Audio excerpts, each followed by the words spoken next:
broadcasting.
Welcome, everyone. We're going to give everyone a couple more minutes as people are still coming into the webinar.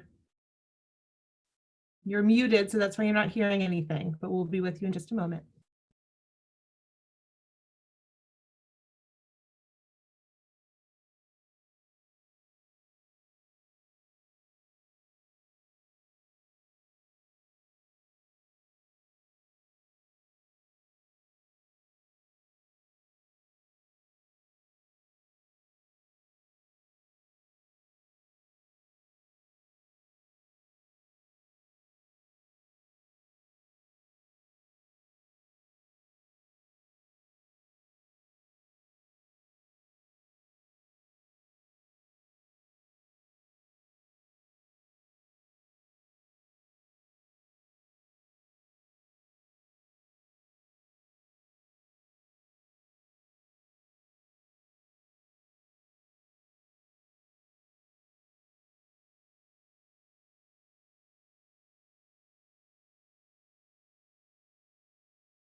Okay, guys, we're going to get started on our first virtual town hall.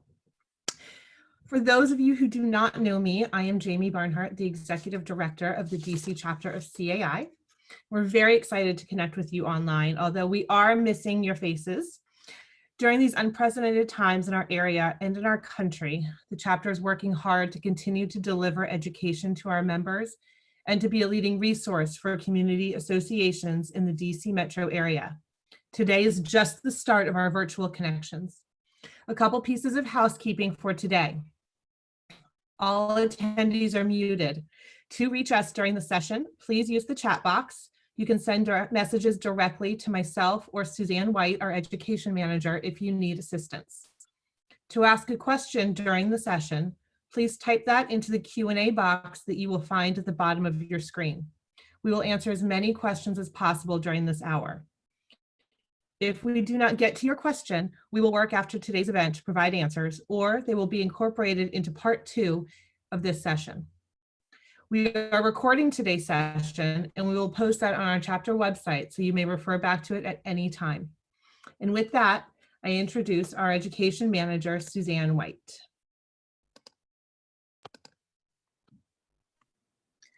Good afternoon. I'm Suzanne White, Education Manager for the chapter. Glad to see so many of you were able to join us. As you can imagine, the COVID-19 crisis forced us to scrap our planned educational program this spring, but we felt the need to offer our membership some help with the many issues that the crisis has brought forward. So over the next few weeks, the Washington Metro chapter will host a series of virtual town hall meetings to give us an opportunity to get together to discuss and share ideas on how best to deal with the challenges we face in this industry during this new normal. That being said, today's focus will be on the essential versus non-essential services we provide to our communities. What we must do, what we should do, and things that can be postponed or suspended to best serve our communities. Since there is so much material to be covered, we decided to make this a two-part presentation.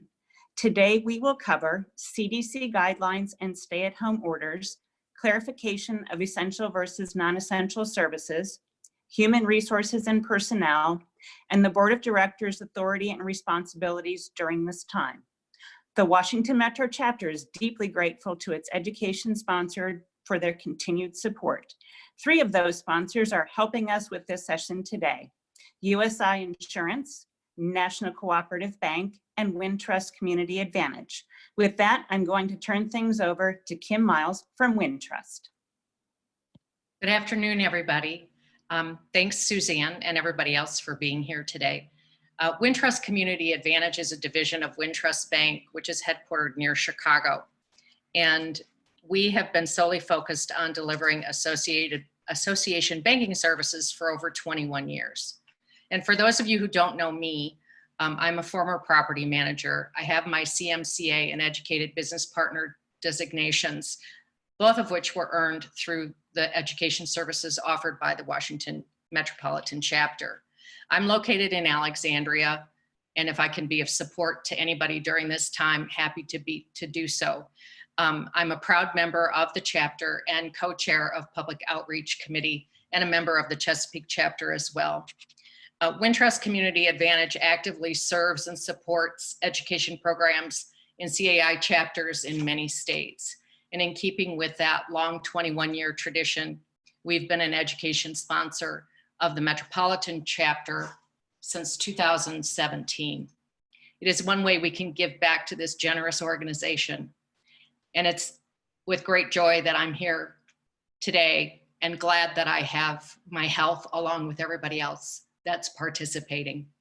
So with that, I'll move on to everybody else who's in the room. Ken Chadwick, Esquire. Ken is a principal and founding member of Chadwick, Washington, Moriarty, Elmore, and Bunn, and almost needs no introduction, but he's getting one anyway. He's a fellow of the College of Community Association Lawyers, and he is a past president and active member of the Washington Metropolitan Chapter. Joining him is the esteemed Will Washington. Will Washington, Esquire, is also a founding member and principal of the law firm Chadwick, Washington. He's a fellow of the College of Community Association Lawyers, and Will too has served as a past president of this chapter and a frequent lecturer for CAI. We're thrilled to have our president join us today on the panel, Ariel Hansford. Ariel has obtained her CMCA, AMS, and PCAM designations after many years of managing community associations at all levels. Ariel is a vice president for First Service Residential and a terrific resource for this panel today. And in this time of a pandemic, we need to keep our insurance people very close. So we've been fortunate to have Jessica Knutsen join us today on our panel, and she has been practicing insurance for 15 years. She specializes in insurance programs and risk management plans for condominiums, cooperatives, and large HOAs. Jessica has recently been elected the Business Partner Council for the CAI chapter. Congratulations, Jessica. And Jessica has been practicing insurance for 15 years. She's a certified insurance counselor and has her professional designation. Thanks and congratulations, Jessica, for being here. And then last but not least, Don Plank. Don holds his PCAM designation from CAI, and he's managed community associations as both a as a site manager and a portfolio manager for 9 years before assuming his duties as a vice president at National Cooperative Bank. Don specializes in association banking services as well. And Don, with that, I will let you take over the floor. Thank you all. Thank you, Kim. Good afternoon. First of all, let me thank you for all the questions that were sent in. We will have our speaker panel address as many of them as possible during the time we have today. So getting right started is on with CDC and stay-at-home orders. Ken, we got a number of questions regarding who is at risk for contracting COVID-19, what the current CDC recommendations are. Can you give us a brief overview? Sure. Thank you, Don, and thank you to everyone who's attending today. It's an honor to be here with you all. I think it's important to realize that the answer to the first question, first of all, a disclaimer. I am not a doctor and I don't play one on television. But alternatively, looking at the CDC website, which is a fantastic source of information, as well as your local health department's internet connections, it's important to realize that we wouldn't be having a stay-at-home order in each of the jurisdictions in which we work unless all of us were at risk. We're either going to be at risk because we're carrying and could give it to somebody, whether we know it or not, or we could come down with it as well, and it's not a disease or a virus that you necessarily want to contract if you can avoid it. So thus the stay at home. As far as the CDC is concerned, even as of today, they've issued some new updates, but generally it's the ones we've heard before, making sure that you're constantly washing your hands. And they've indicated that soap is still the best alternative, but if you have the hand sanitizers, those work as well. Two things that I think are going to be important for this overall discussion to keep in the back of your mind is one, the 6-foot rule, the physical distancing, or what was originally called social distancing. The critical part there is making sure you're keeping your distance. The other one is the avoiding groups of larger than 10. These all play a role in some of the discussions we're going to have later on about things that you can and can't do. So keep those in mind as we go forward. Obviously, avoiding touching your face in any manner, shape, or form. Sneeze, cough into tissues or your elbow, but try to avoid allowing your sneeze to get into the open air.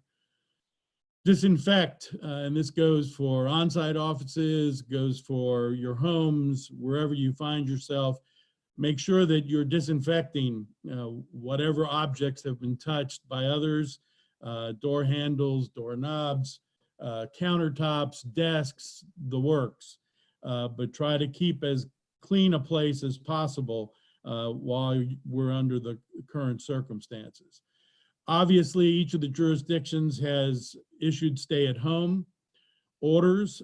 That's done for a reason, and we ought to respect that. Our government is trying to protect us in every way it can, and we need to make sure that we are doing our part to stop the spread of the virus as much as possible. Obviously, staying at home means, like right now, we're telecommunicating or teleworking in terms of our businesses and keeping our businesses alive.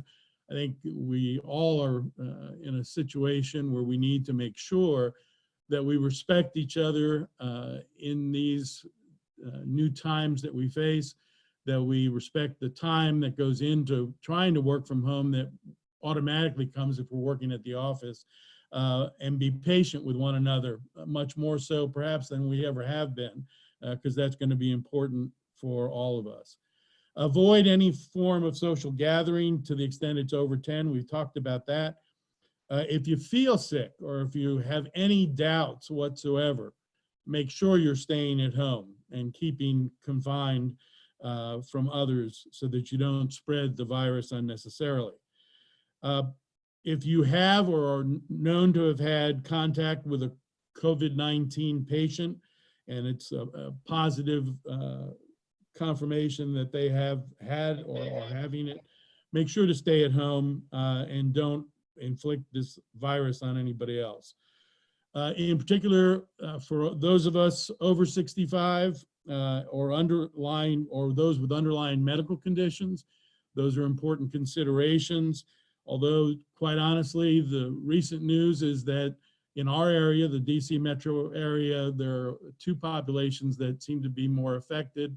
It's the 20 to 50 age group, as well as, unfortunately, African Americans, who seem to be taking a brunt of this in terms of the percentages.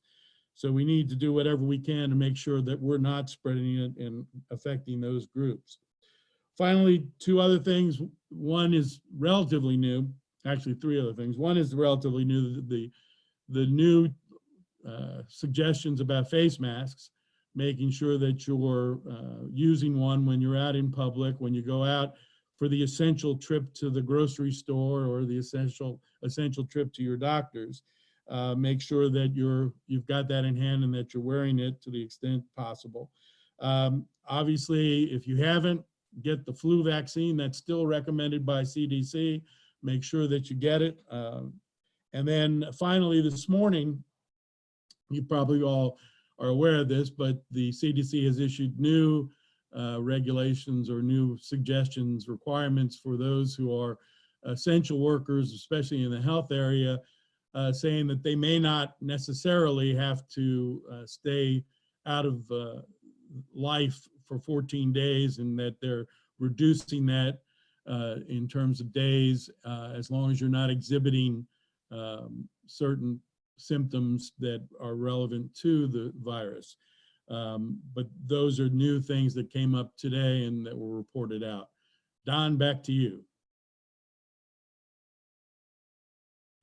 Great. So one more follow-up on that theme is we know that Virginia, Maryland, and DC have all issued stay-at-home orders that will remain in effect over the next few weeks, which appears to have created some confusion over exactly what that means for common interest communities.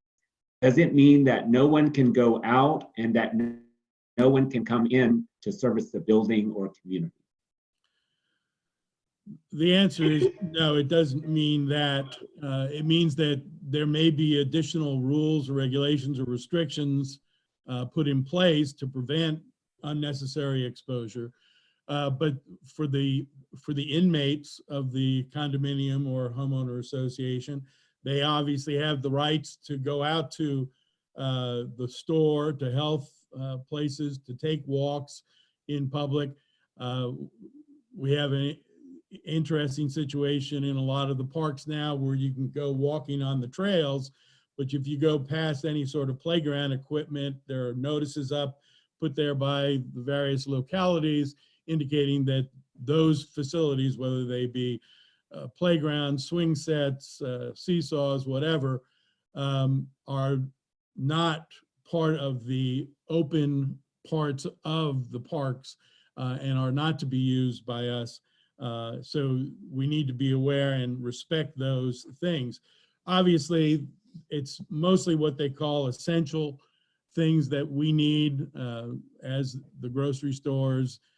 Interestingly enough, we're all going to be growing longer hair than we have in the past, unless you're in Virginia, in which case you can actually have a barber come to your house under the regs. I don't know my barber's phone number, but they don't have much of a job to begin with. So the reality is that you really need to look at these things when you're doing it. I think when it all boils down, it's a matter of common sense. It's a matter of making sure that we don't expose others and others don't expose themselves to us in terms of the virus. So making sure that we're only doing those things and going out when we need to. I know that a lot of communities, especially high rises, are concerned about access by others to their communities. Those are concerns. There are some who have restricted those in some ways, but we have to remember too, the owners and residents of that building have rights in terms of access to their units, and we need to make sure that we're balancing those. I think it's also important to make sure that if we are adopting any rules and regulations regarding access, that we are doing so in the spirit of the fact that this is for all of our protection. It's not the board of directors coming down hard on the members of the association, and there ought to be a clear understanding put into those regulations as to why it is we're doing it, so that our members fully know and ultimately appreciate what it is we're trying to do for them. Thank you, Ken.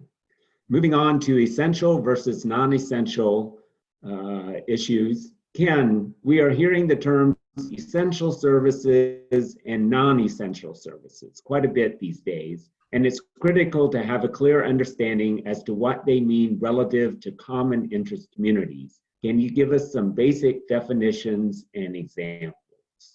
Well, actually, if you have the time, you ought to take a look at each of the executive orders that have been put out in Maryland, the District of Columbia, and in Virginia, because they do use somewhat different terms: essential services, essential businesses, essential facilities.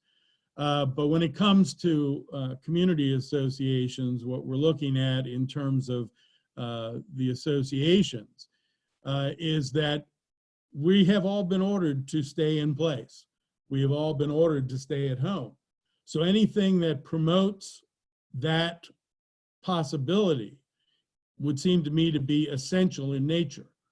Thus, why we think that the community association managers, the on-site managers, are all essential towards that goal or end, and really do need to be doing their job. Now, you have the other side of the coin that where members are doing voluntary reconstruction, renovation work within their unit. We try to request that those kinds of activities be limited in nature so that they are not exposing members of the association to contractors who also can get the disease and the virus. So we need to really, once again, go back to common sense and balancing and do what is right under the circumstances, and making sure that whatever is being done is not adversely affecting our on-site staff, our managers, our fellow residents, and members of the association. Thank you. Ariel, should all workers in property management be considered essential? Maintenance, office staff? Well, they are under the executive orders of Maryland and DC. So residential communities rely upon staff to provide day-to-day services, including those that safeguard the health, safety, and welfare of residents. So this would certainly extend to those employees that are responsible for provisions of day-to-day operations, facilitation of deliveries, mail, and other services, maintenance and monitoring of critical systems in response to emergencies, maintaining daily safety, sanitation, and essential operation of the community, and also those that are accommodating the needs of quarantined residents or that are doing the increased cleaning regimens. Thank you. Our next area is human resources and personnel. Ariel, back to you. Given that property management has been deemed an essential service, what's the best strategy for protecting on-site staff? Sure. We're all subject to the same directives from government authorities. So staff needs to adhere to the restrictions and recommendations set forth at state, local, and federal levels. Again, enhanced cleaning of high traffic areas or touch points, to include hand sanitation stations for both residents and the staff, posting signage in key areas that outline any operational procedures or recommended health or hygiene guidelines. It's important to have a plan and a backup plan, be prepared, outline any possible scenario and plan to deal with that. So that plan should include how residents in quarantine or isolation will get their mail, packages, deliveries, and disposal of garbage and recycling. Communicate the plan and any changes in procedures to the staff, the residents, and those business partners that provide routine services throughout the building each day or weekly. You want to try to limit staff interaction, so consider allowing remote work if it's possible. Avoid group work or the staff working in close proximity. You can stagger lunches and breaks. You can also move to staggered longer shifts for the front desk and security attendants. Some associations are operating 12-hour shifts, assuming it goes along with the municipal orders.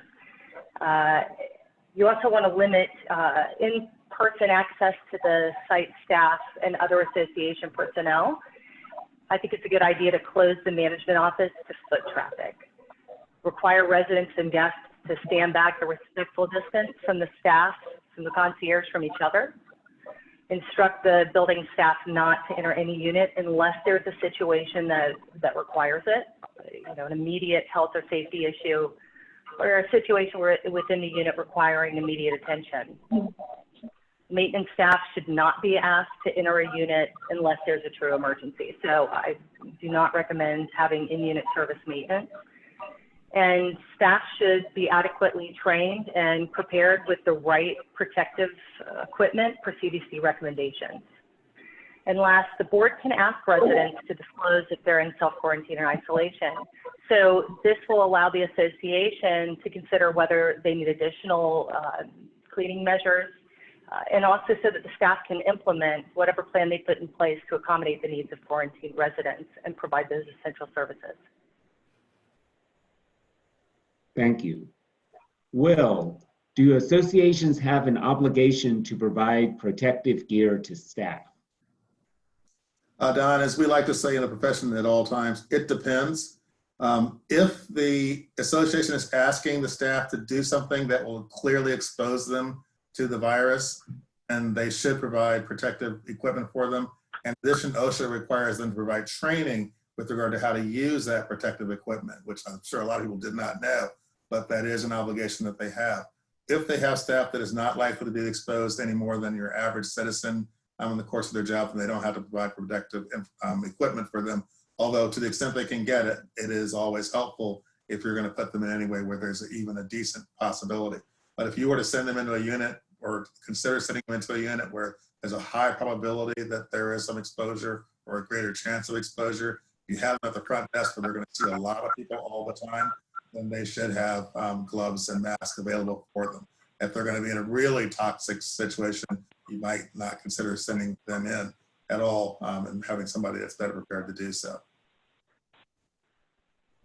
Thank you. Jessica, can staff be required to enter units? Hello, everybody. So it really depends on the circumstances. As Ariel mentioned before, if it is a routine in-unit service, such as replacing a smoke detector, it is highly recommended that you suspend or postpone those types of services. However, if it's a situation that could potentially result in property damage or the life safety of one of your residents, then you might need to have your staff get into the unit. Obviously, you do want to take the appropriate precaution to protect not only the employee, but also the resident. So for example, if a pipe breaks within a unit, you will need to take immediate action on that. Thank you. Just, go ahead. Just to add to that, because the situations can be fluid with regard to the circumstances, I thoroughly agree that with regard to in-unit services of a routine nature, filter changes, things like that, that will keep postponing that is a good idea because there's some chance that every unit might have some level of contamination. But if you have a unit where you know somebody contaminated, and your staff's not properly trained to deal with an infected environment, you may be wise, well served to call in a company that is trained and equipped to deal with that rather than sending your staff in. Keep in mind that there's probably some plaintiffs' lawyers out there just waiting for the opportunity to come after associations for putting their employees in harm's way They go in, they get sick, they get their family sick, someone dies because you ordered them to go into the unit. That's a situation where even if it's really dire, you might be well served to get somebody else rather than your regular staff to go in there if you know that there's danger in there. If you don't know, then you have a much better chance, even if they are affected, of protecting yourself from liability. But if you know there's danger, of course, you've got to disclose it to the staff member that you know that. You've got to make sure they're aware and can make a good decision and they're properly protected. If you can't do that, have somebody go in, even if it means more water damage in the intervening period, until you can get the right person there to deliver the services. Thanks for that follow-up. I think that added some important information. Ariel, how should mail service, package delivery, distribution, and resident moves be handled to protect both staff and residents? Okay, so I think any packages should be handled with gloves or at a minimum clean hands. And communities should implement contactless package delivery. So if the building staff is utilized to deliver packages, they should place the package or mail outside the unit door, knock, and walk away. And residents should be directed to wait at least 30 seconds before opening the door and retrieving the package. If delivery to a resident's unit isn't feasible, then residents should be required to stand at least 6 feet from the package attendant, counter, or wherever they're leaving them while requesting that package. So designate a spot that residents should stand as they wait. You can place a line on the door. People have used all sorts of measures. And if possible, have a dedicated pickup area for the staff to place packages and to receive them. Once the package is placed on the counter, then the attendant should take a step back at least 6 feet before the resident approaches to pick up their parcel. With move-ins and move-outs or large deliveries, they should be curtailed if possible, but at a minimum, you want to schedule those at times when traffic is at a minimum and personnel are available to clean the elevators and those other common areas that they're using. And consider having oversized packages delivered to the resident by the carrier. So rather than having them left by the management office or at the desk, have those go directly to the unit. So thinking about that, did you also, do you have staff stop the requirement to have residents sign for packages, like a lot of the programs require? Yeah, in the U.S. Postal Service has done that as well, where they've implemented steps to do the same thing.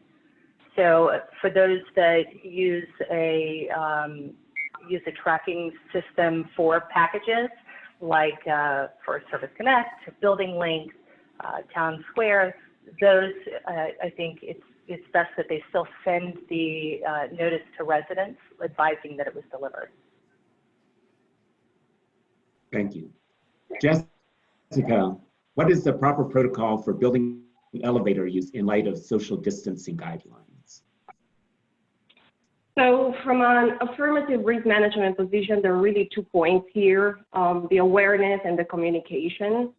As the community manager, make sure that you're aware of the updated CDC guidelines as they're changing daily, as Ken covered at the very beginning. And make sure you're following the instructions from the local authorities and the local health department. You need to make sure that you don't assume that all your staff and your residents already know these guidelines. It's huge that you communicate that extensively. So like this morning, I was reading this article about the Orlando International Airport, where a lot of the workers were saying that management kept them in the dark about how to deal with this issue and how to protect themselves. So I found that it was pretty interesting that some of the allegations were that management didn't tell them to keep social distance, where you would assume we're listening social distancing at least 10, 15 times a day in the news and everywhere. But they said management didn't tell them. They didn't get any instructions about how to screen for symptoms. And those employees who received gloves were not trained to be able to use them. and they weren't told that those were required. So I thought it was pretty interesting how, even though sometimes you might think, okay, everybody's aware of how you need to protect yourself, don't assume that. It's very important that you communicate with your staff. And then going back to the elevator, based on the fact that most elevators are around 6 feet wide and 5 feet deep, and the procedures that we're getting from CDC guidelines say that we need to maintain at least 6 feet, then it would be almost impossible to follow those guidelines if you're taking multiple residents in one elevator. So as a risk manager, I would recommend communicating electronically to your employees and residents that only one family rides the elevator at one time. I would also add signs next to the elevators and next to the entrance of your buildings if you have multiple buildings. Because right now, you know that there are many communities where we still have guests and essential workers that are providing services to the residents. For example, home health care providers are still going in and out of buildings. Thank you. You done? Will, I'm sorry, did somebody have a follow-up? No, I was saying back to you, Don. Well, okay, thanks. So we know this is a hot topic on a lot of managers' minds. Should communities plan to open pool facilities at some point? Well, the key there, of course, is at some point, we're all hopeful that the period of lockdown will end before the pool season ends. And so there are a number of factors to consider here. First and foremost is what contract do you have with your pool service provider? You may be locked into getting the pool ready under your contract. You may have a chance of getting out. There are many associations that have made the decision to forego the pool season this year and have already decided they're just not going to open the pool. Legally, everybody is allowed to open their pool. Outdoor activities are among the activities that people are allowed to have as a way of going crazy and getting fresh air. Pool water is shown not to transmit the virus. But of course, there is a flip side of that, and that using a pool does involve breathing nonetheless. And breathing is the way that the virus is transmitted. It also involves touching chase lounges and tables and gates and things of that nature. So you've got to consider that a pool isn't necessarily a safe area. We don't recommend that people open their outdoor pools under the current circumstances, given that it still can be a place that attracts a lot of people. It could attract a lot of kids that are jumping all over each other, their families and others. So having a pool open presents risks. Even though the water may be fine, but the area is considered a dangerous area. That being said, it is currently legal for outdoor pools. Indoor pools have to be closed universally, so I wouldn't try to have an indoor pool open. But outdoor pools, when the season comes, can be open. Don't recommend it to be open, but that is an option that is available. You will have to remember social distancing. If you do open your pool, you're going to have upgraded cleaning if you open the pool, and you're going to want to make sure that people are there in numbers of 10 or less. You open the pool area. I will say that at my pool, which is a huge pool, there's never more than 10 people there in perfect times. So it's not really a big issue. But some pools are very popular, very crowded. So especially if it's one that's designed to attract a lot of kids to attend, weigh those factors. Thank you. Ariel, can boards or management companies force site staff to report for duty if they feel that doing so puts them at risk? Well, I think it depends on the circumstances and the contract. From the management company perspective, right, we need to proceed with caution. These are uncharted waters. We need to act with compassion and empathy. We don't want to force anyone to come into work if they're truly concerned about their safety. Staff should be able to use any PTO that they have. Communicate with the boards related to the staff concerns and possibilities for remote work. And the management agreement may provide for site staff, so it could be necessary to look for team members to fill in at a particular site if the staff isn't able to come in. And then I'll turn it over to Will. Yeah, and also you want to consider the nature of the work. If the work that they do for the association can be primarily done through telecommuting, and if they are an at-risk employee, they're older, they have underlying conditions, then the board should be, or management should be considerate of that and allow them to work from home as opposed to coming in. If they perform essential services that have to be done at the property and they don't want to come in, there is a greater capacity to encourage them to come in and get the job done. Obviously trying to provide for safety and protection and not putting them at risk. But just because they have a fear of coming in doesn't mean that they shouldn't come in if their job requires them to be there. And under those circumstances, you can encourage them more so to do that. Jessica, if a site staff member is exposed to or tests positive to the virus, would quarantining of the entire staff be required? If so, how would the site staff during that time? So before I answer that question, hopefully there is some segregation of your staff, meaning you have limited interaction between your employees to mitigate the exposure. You might need to alternate some days or stagger shifts to reduce the number of employees that are together in a facility at a given time.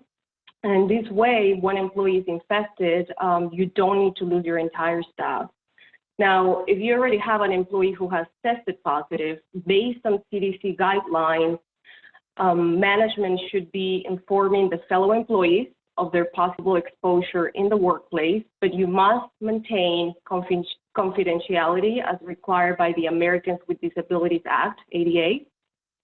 The fellow employees should then self-monitor for symptoms, such as fever, cough, or shortness of breath. Now, as a preventive measure, you can also quarantine the employees that were potentially exposed for maybe 14 days. But as Ken was explaining at the very beginning, these guidelines are changing on a daily basis. So just make sure that you check with CDC guidelines before you make any changes.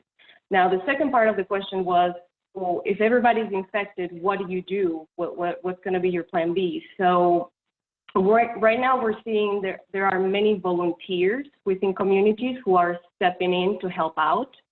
So I would recommend making a list of those volunteers and drafting a backup plan, but do it now before you are in that situation. Your plan might need to include hiring a third-party contractor that might need to take the job temporarily. However, as I said at the beginning, it is critical to limit the interaction of your staff to avoid losing your entire staff at the same time. So just try to start with that first before you find yourself in that difficult situation. Thank you. Will, should the quarantine staff be paid sick leave? Yes. If they are quarantined because they are exposed or because they have COVID, then they should be provided sick leave under the new protective laws that were passed. Ariel, if site hours are reduced, is there a requirement to provide full pay to staff? Does the requirement vary by jurisdiction? So hourly employees are paid for hours worked. With regards to salary or exempt employees, there are employee requirements to pay employees at their full wage. So hour reductions shouldn't impact salaried employees. Some states have modified their unemployment laws to allow employees to file a claim for partial unemployment insurance benefits due to reduced hours. And absolutely it is, there are jurisdictional requirements. Jessica, can a workers' comp claim be filed for someone who contracted the virus through exposure at work? So as almost every answer on this webinar, it really depends. We need to consider two factors though, the jurisdiction and the evidence. So number one, every state has its own workers' compensation laws and criteria for defining compensability and addressing occupational disease and illness. So for example, you cannot collect the same employee benefits from Washington, D.C. than in Virginia. So you need to keep that in mind. Number two, if an employee who is infected wants to file a claim, he or she would need to prove that the coronavirus was contracted at work versus a public venue or any activity. So that would be very, very difficult to overcome, especially because, as we all know, the incubation period for the virus can be between 2 to 14 days. So it would be extremely challenging to be able to identify exactly the place and the time when you got infected.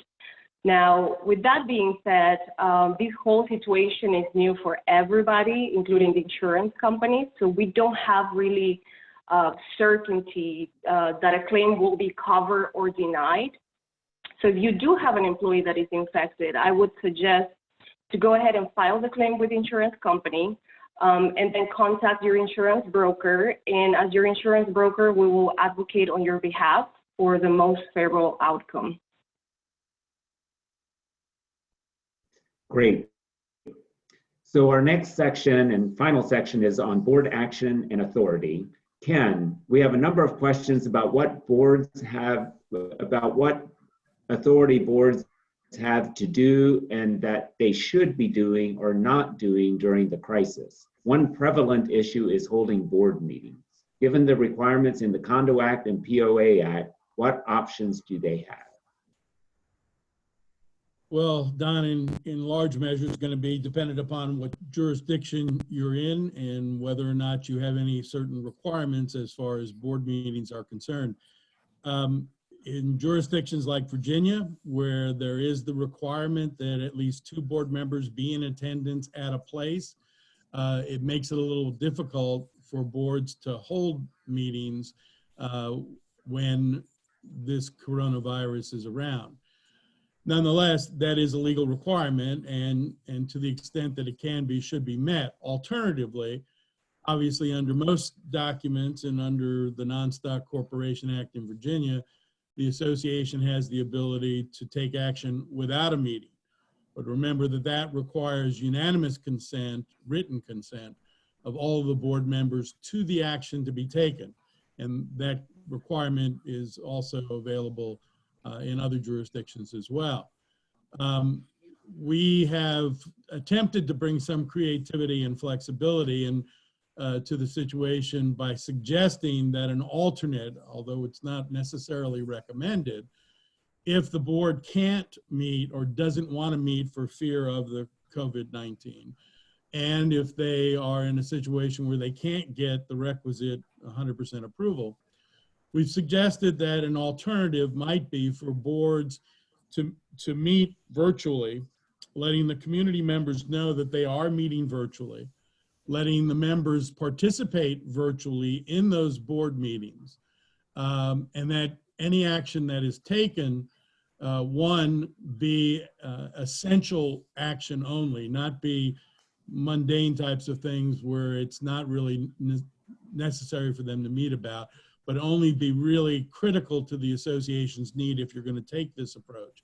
And secondly, that if you're going to take that virtual approach, making sure that at the next regularly scheduled board meeting, which is totally within the bounds of the statutory requirements, that they basically vote and approve that decision again and ratify that decision for the purposes of the record.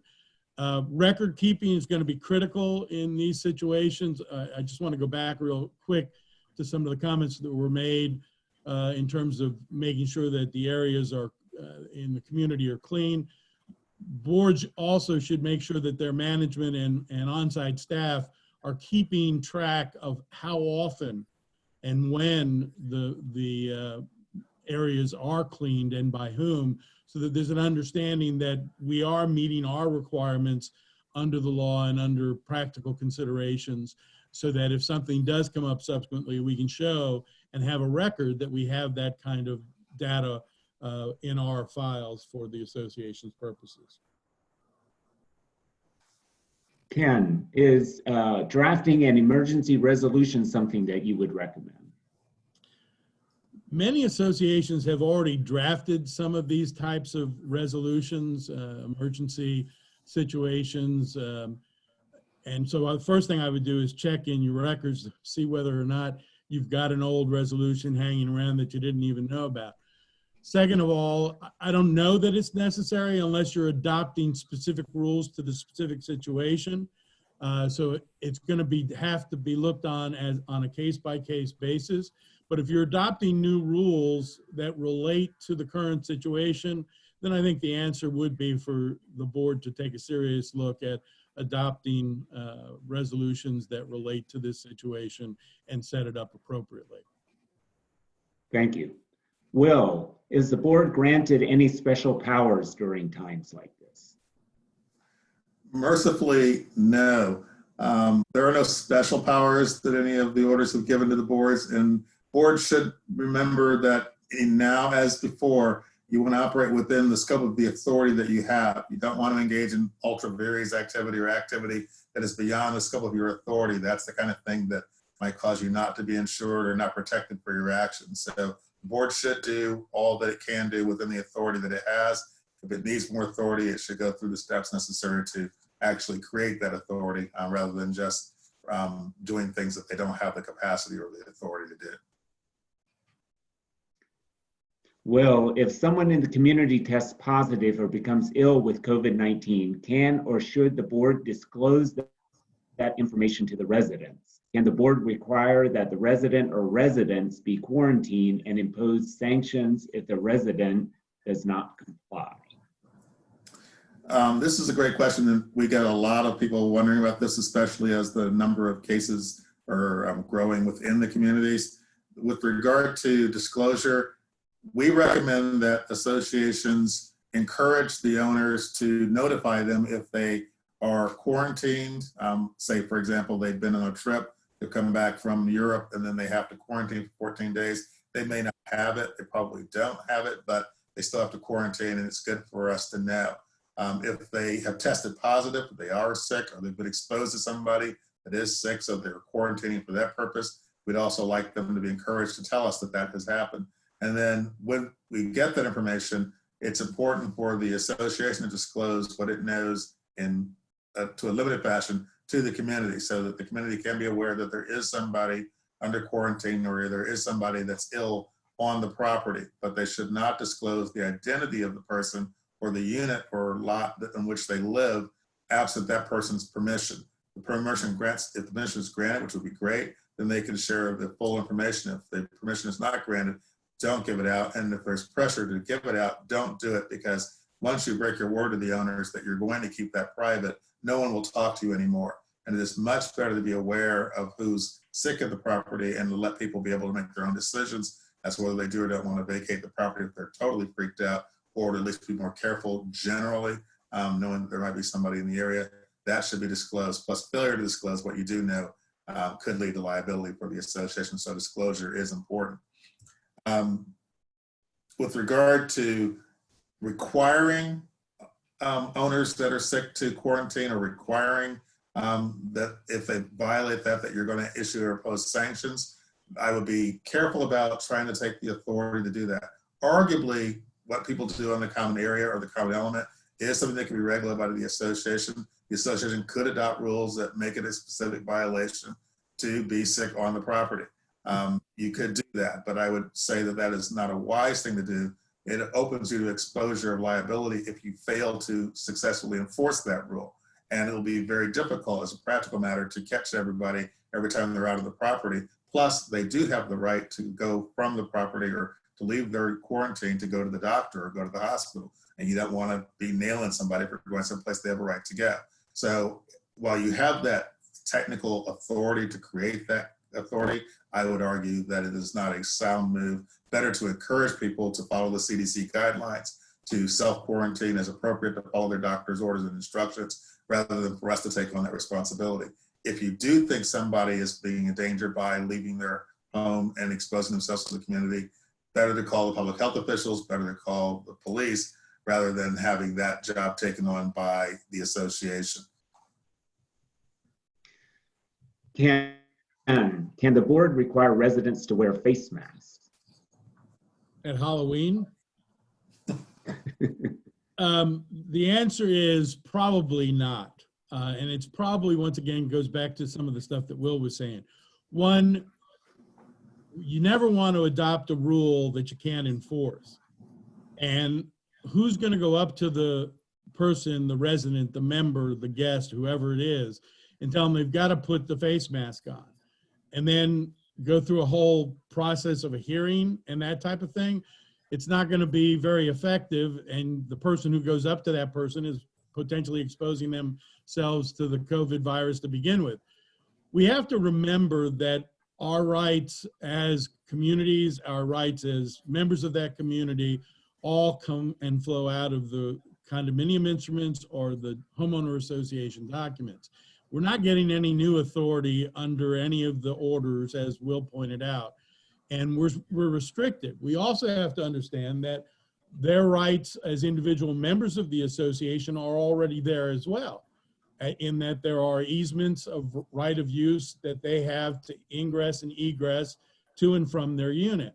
So we need to be real careful about it, attempting to do something that we may not have the right to do, and also attempting to enforce something that we really don't have a means of enforcing in the end.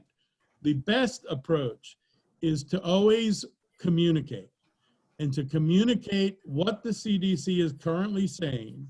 And right now they are saying that face masks make a difference, and use moral persuasion of the community by communicating that we respectfully request that when you're walking through the lobby area, when you're using one of our facilities, or you're on the trails, that you wear the face mask for purposes of preventing the contraction of the virus. So I think moral persuasion here is going to be better than a legal persuasion, although, as Will pointed out, you do have the ability to go to the police and health department if there is something that you're concerned about, including gatherings of 10 or more. Excellent. And I think Will touched on this, but you may have something you want to add. Essentially, can the board interfere with resident privacy or autonomy?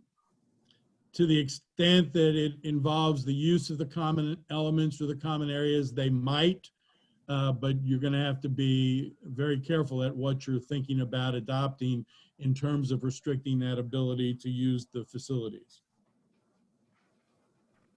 Will, should the board continue to pursue covenant violations during this time?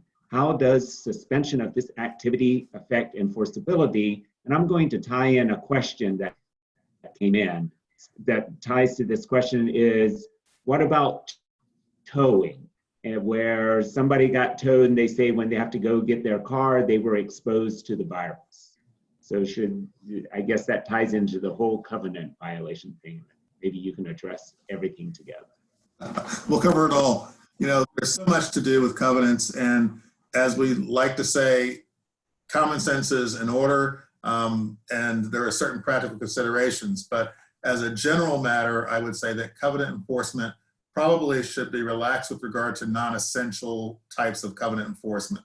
So this isn't the time to try to have a whole bunch of hearings regarding a number of violations that are not of a major effect. Not enforcing hardcore on all things at this time is not going to waive your capacity to do so in the future. Typically, most of your documents say that failure to enforce doesn't mean that you waive the right to enforce in the future. If your documents don't say that, then you might want to be a little more careful about it. But generally speaking, this is a good time to be a little more neighborly and a little more relaxed about your enforcement. That being said, there are times when you still really need to do it. If you've got someone that's about to sell their home and there's a pending violation on that property, and you don't cite that violation so it can be included in the resale package, you will waive that violation and you will not be able to enforce it as to the subsequent purchaser. So in that case, you're going to want to enforce the covenants. You're going to want to make sure that you're taking care of that. If somebody's engaging in conduct that would cause you to be in violation of fair housing laws for failing to enforce, like there's a neighbor-to-neighbor dispute that's brought on by discriminatory conduct, you need to continue to enforce that because you're exposing yourself to liability by failing to do so. So there are important cases where someone's actually bothering somebody, affecting their quality of life, where you may need to enforce. There's a noisy party, you'd still tell them to cut the noise and be quiet. But if there's something nominal, like somebody didn't bring their trash can in on time, that would not be the time to really go hardcore on people failing to pull in their cans. So use some good sense, use some common judgment, and address it that way. Towing is something that I would not say that you can just pass on towing just because of the circumstances. Towing somebody's vehicle, if they are engaged in a real violation that's effectively keeping somebody from parking in their spot, there's still fair game. Towing for something nominal, like they don't have the sticker, but they're not really affecting somebody's capacity to use the lot, they're not causing people to have dangerous circumstances, you might have the towing company not come in and cruise for the 2 a.m. kill at this time because it's not really necessary. But it all depends on your circumstances as to the level of impact that the towing or not towing will have on operations. And if it will have a dramatic impact or significant impact, continue towing. If it's nominal impact and you're just making a point, now is the time to be a little sporting and get back to it in a month or two. Excellent. There are a few other questions that came in. Since we started just a few minutes late, I'll put in a few of these. This one is about common laundry areas. A couple questions came in. Are they considered essential? And if so, how would you recommend to keep them safe and healthy?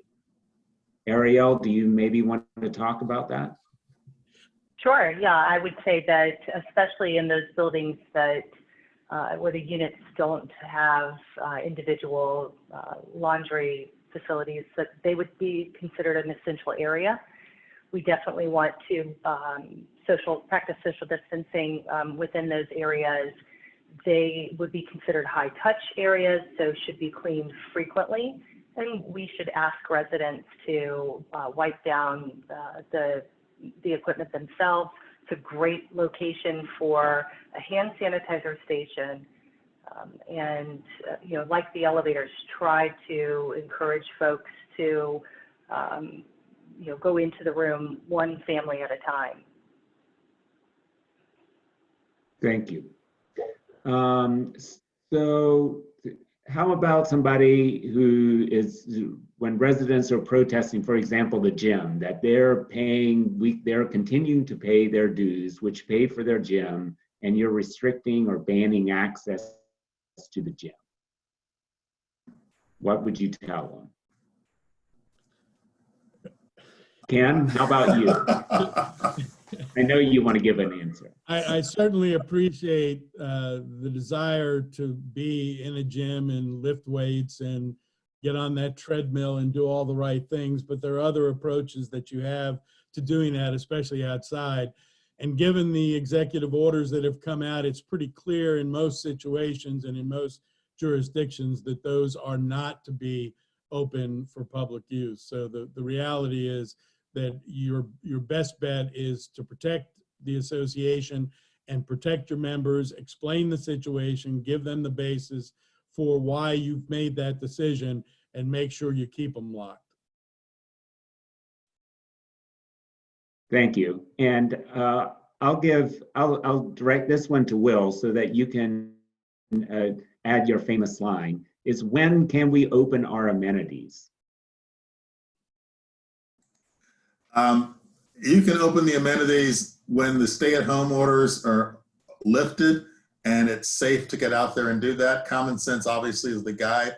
Opening your amenities when the need to help prevent people from passing the disease along is the right time. Opening them before that defeats the whole purpose of all the suffering we're doing now by staying apart, and is not something that's in the best interest of your community, and certainly not consistent with the public policy of stay at home and have appropriate social distance. When the time comes, and it will come, to safely be able to create areas where people gather and touch the same things and breathe the same air, then that will be the time to open them up.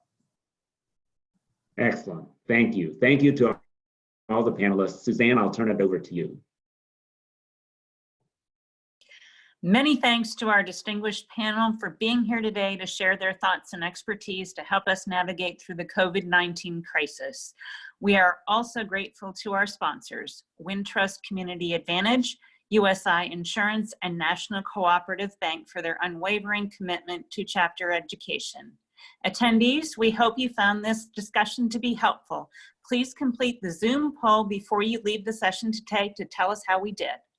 Plan to join us for part 2 of this discussion. The chapter will send out notice of the details once we have it scheduled. You can always check our COVID-19 resource page at www.caidc.org for the latest updates. In the meantime, stay safe, stay healthy, and enjoy the rest of your day.